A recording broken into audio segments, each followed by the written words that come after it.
Di setiap ruang sidang di negeri ini, ada sebuah pertanyaan yang selalu muncul sebelum hakim menjatuhkan putusan. Bukan sekedar apakah ia melanggar undang-undang, tapi pertanyaan yang jauh lebih dalam.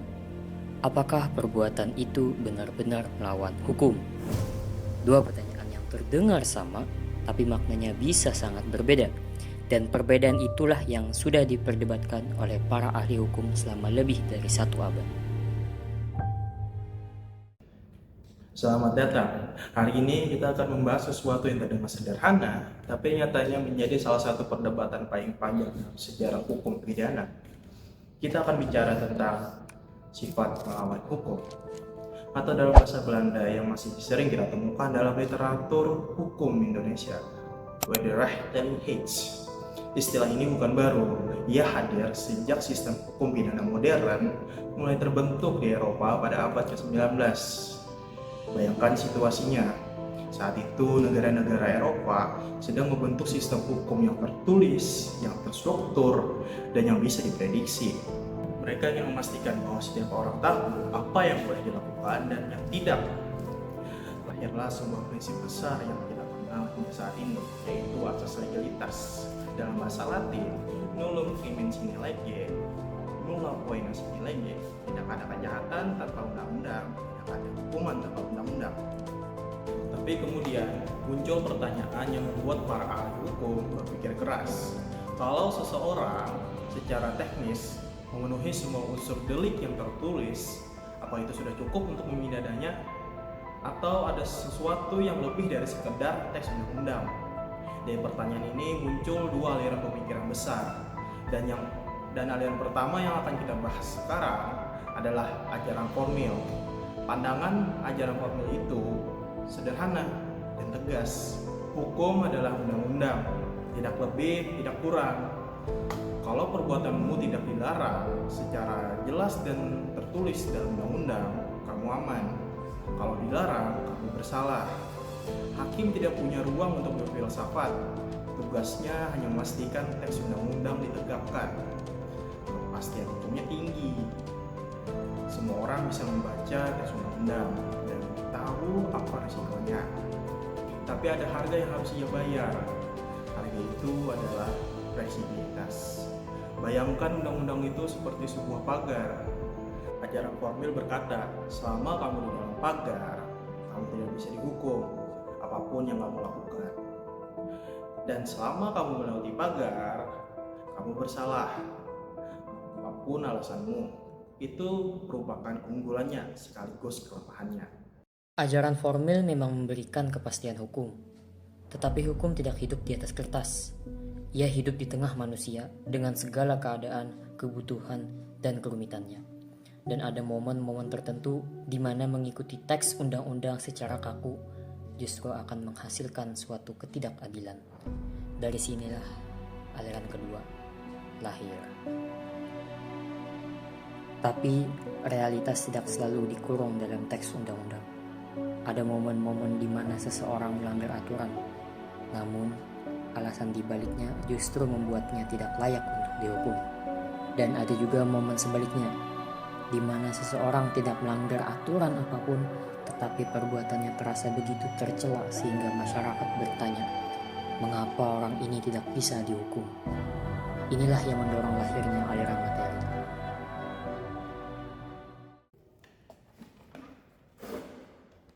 Aliran material memperluas definisi hukum lebih dari sekedar undang-undang yang tertulis.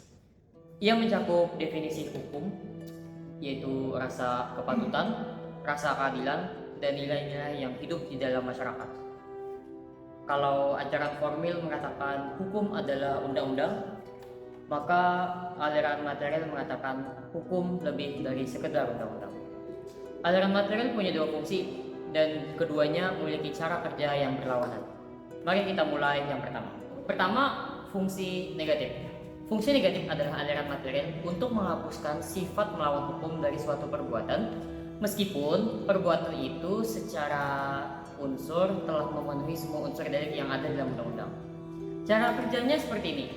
Ada seseorang yang melakukan suatu perbuatan, kemudian perbuatan itu cocok dengan bunyi pasal dalam undang-undang, tetapi ia melakukan dalam keadaan tertentu yang secara substansif itu menghapuskannya dari sifat tercela dari suatu perbuatan tersebut. Bayangkan seorang dokter yang sedang membedah tubuh pasiennya menggunakan pisau iris. Secara harfiah, itu termasuk penganiayaan dan dalam sudut pandang undang-undang itu adalah tindak pidana. Namun tidak ada hakim yang bisa memidananya. Kenapa? Karena itu dilakukan atas dasar alasan yang jelas. Yang pertama, pasien sudah jelas menyetujuinya dan alasan medisnya sah. Kemudian ada norma profesi yang diakui oleh masyarakat, maka sifat hukumnya pun dihapus. Atau contoh lain, seperti seorang pelatih yang sedang mendidik muridnya, ada pukulan yang dilakukan kepada muridnya yang menyebabkan merasa sakit dan lebam yang muncul. Lalu apakah seorang pelatih tersebut dipidana? Tentu tidak. Hal itu dilakukan atas dasar mendidik, kemudian atas dasar ada persetujuan dari seorang murid. Oleh sebab itulah fungsi negatif ini menjadi rem untuk mencegah hukum dilakukan secara kaku dan tidak adil.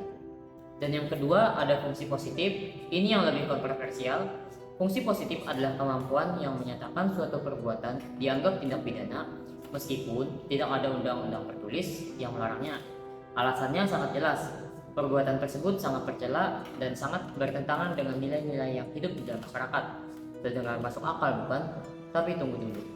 Fungsi ini ditolak secara tegas oleh hukum sistem pidana modern, termasuk oleh para ahli hukum di Indonesia. Sebab fungsi ini bertabrakan langsung dengan fondasi dari seluruh sistem hukum pidana, yaitu asas legalitas, lex recta, lex serta, dan lex ferrea, yaitu hukum harus tertulis, hukum harus jelas, hukum harus ada sebelum perbuatan itu dilakukan. Tidak ada pidana tanpa undang-undang. Kalau kita memperbolehkan seorang hakim hendak menghukum seseorang atas dasar rasa ketidaksukaan dan tanpa melihat dari undang-undang yang jelas, maka kita akan membuka pintu kesewenang-wenangan. Dan itu adalah prinsip yang tidak bisa diganggu-gugat oleh hukum dimanapun. Jadi, fungsi positif materi itu ditolak karena berpotensi menjadi alat kesewenang-wenangan bagi seseorang. Dan fungsi negatif material ia diterima karena melindungi seseorang dari penghukuman secara tidak adil. Dua ajaran, dua cara memandang hukum. Yang satu menjaga kepastian, yang satu menjaga keadilan. Tetapi di ruang sidang Indonesia yang nyata, keduanya tidak berdiri sendiri-sendiri. Mereka bekerja bersama-sama, dan cara mereka bekerja sama itulah yang akan kita lihat sekarang. Lalu, bagaimana dua ajaran yang berbeda ini bekerja di ruang sidang yang sama? Bagaimana hakim, jaksa, dan pengacara memakainya dalam praktik yang nyata? Di pengadilan Indonesia, keduanya hadir secara diam-diam, secara berurutan. Dan untuk memahaminya, kita perlu mengikuti alur persidangan dari awal sampai akhir. Mari kita ikuti alurnya. Sebuah perkara masuk ke dalam pengadilan. Jaksa penuntut umum berdiri dan mulai membuktikan dakwaannya. Tugasnya adalah memastikan semua unsur delik yang tertulis di dalam undang-undang terpenuhi secara satu persatu.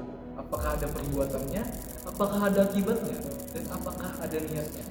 Jika jaksa berhasil membuktikan semua unsur tersebut, maka sifat melawan hukum formil dianggap otomatis terbukti. Ini adalah cara kerja ajaran formil di dalam pengadilan. Tetapi ini bukan akhir cerita, karena terdakwa dan pengacaranya kini punya kesempatan untuk berbicara, dan apa yang mereka katakan itu bisa mengubah segalanya. Seperti, ya kami memang melakukannya, tapi ada alasan hukum benar. Inilah titik di mana ajaran material, khususnya fungsi negatifnya, mulai bekerja. Terdakwa tidak menyangkal perbuatannya, tetapi ia hanya mengatakan bahwa perbuatan itu tidak layak untuk dicela karena ada norma yang lebih tinggi yang membenarkannya. Inilah titik di mana ajaran material, khususnya fungsi negatifnya, mulai bekerja. Terdakwa tidak menyangkal perbuatannya, tetapi ia hanya mengatakan bahwa perbuatan itu tidak layak untuk dicela karena ada norma yang lebih tinggi yang membenarkannya. Mahkamah Agung Indonesia berkali-kali mengakui alasan pembenar di luar undang-undang.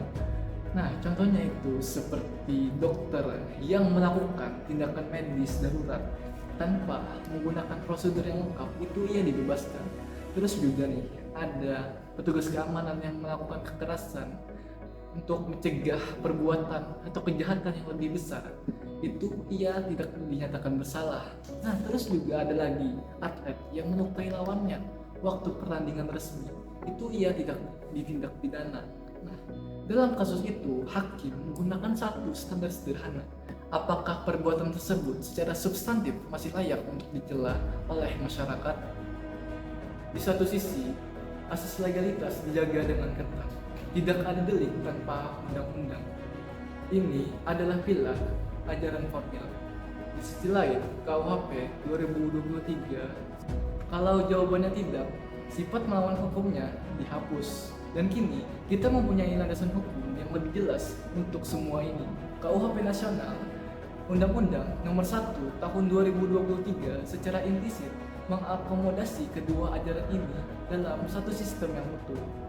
Tapi di sisi lain, KUHP 2023 juga mengakui keberadaan hukum yang hidup dalam masyarakat. Nilai-nilai adat, norma sosial, dan standar profesi sebagai pertimbangan dalam penilaian perbuatan. Ini adalah ruang bagi ajaran material untuk tetap bekerja. Nah, apa artinya semua ini bagi hakim Indonesia pada hari ini? Hakim bukan lagi sekedar corong undang-undang yang tugasnya hanya membaca teks dan menjatuhkan hukuman. Ia adalah pencari keadilan. Ia harus menguasai teks pada undang-undang. Itu adalah syarat dasarnya. Tetapi ia juga harus peka terhadap norma yang hidup dalam masyarakat. Itulah yang membuat putusannya bermartabat. Keduanya harus ada dan keduanya juga harus seimbang. Dan kalau kita kembali ke pertanyaan di awal, apakah perbuatannya benar-benar melawan hukum? Jawabannya tidak sesederhana iya atau tidak. Ia bergantung pada bagaimana kita memandang hukum itu sendiri. Apakah hukum adalah teks yang tertulis atau hukum adalah keadilan yang hidup di antara manusia? Sifat melawan hukum bukan sekedar pertanyaan teknis. Ia bukan hanya soal apakah seseorang melanggar pasal tertentu. Ia adalah pertanyaan tentang keadilan itu sendiri, tentang harkat manusia yang diadili, tentang nilai-nilai yang ingin dijaga oleh sebuah bangsa melalui sistem hukumnya. Ajaran formil memberikan kepastian, ajaran material memberikan keadilan, dan tugas hukum, tugas kita semua yang belajar hukum adalah memastikan keduanya tidak saling mengorbankan yang lain. Apakah hukum hadir untuk melindungi masyarakat atau sekedar untuk menegakkan teks yang tertulis di atas kertas? Pertanyaan itu belum selesai dan mungkin memang tidak seharusnya selesai.